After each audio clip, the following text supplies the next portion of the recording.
breathe dirty air. We love to go fishing. It bothers me when we're out there and we see areas that have been spoiled or ruined because of whatever might be, environmental contamination, whatever it may be. So I think the false choice we've been presented with in this country is you must either be pro-economic growth or pro-environment, but you cannot be both. I find that to be a false choice. I don't think that that's true.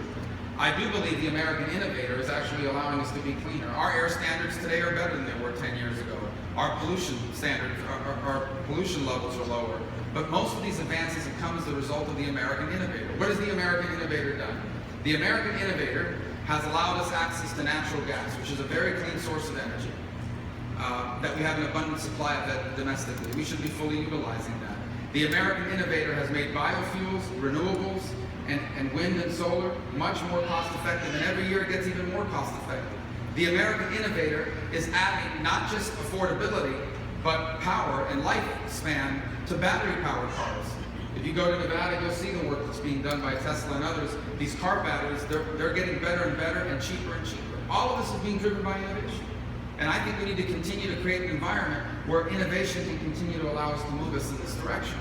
What are the impediments to that innovation right now?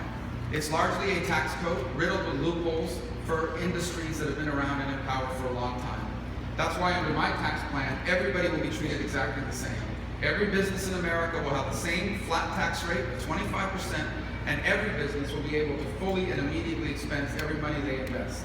Which means it won't just be the oil companies anymore, it'll be the wind companies and the solar companies and the battery companies that are providing energy efficiency technology that will now be on equal footing.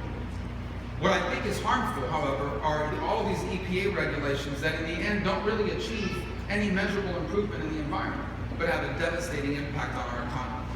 In essence, environmental rules that are not going through a cost-benefit analysis.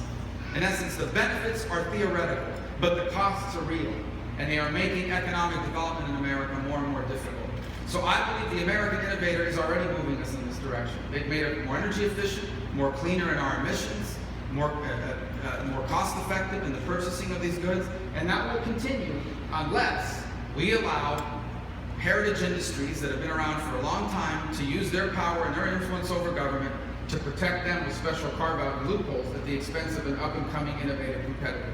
And in that realm, let me add one more thing that we don't talk a lot about. Nuclear energy is a very clean source of energy. And we are making it nearly impossible to do that in the United States. We build nuclear power plants safer and better than anyone on this planet. And I know no one wants one in their backyard, but theoretically I live very near one. And it's, by the way, really good fishing because they have right by the pier there, they have like real good reefs. And the fish don't have two heads. I think we should also examine making it easier to build nuclear power plants in this country. They are zero emission sources of energy. We do it safer, cleaner than anyone in the world. And by the way, it also provides a cost-effective way of generating power for our people without emissions into our environment.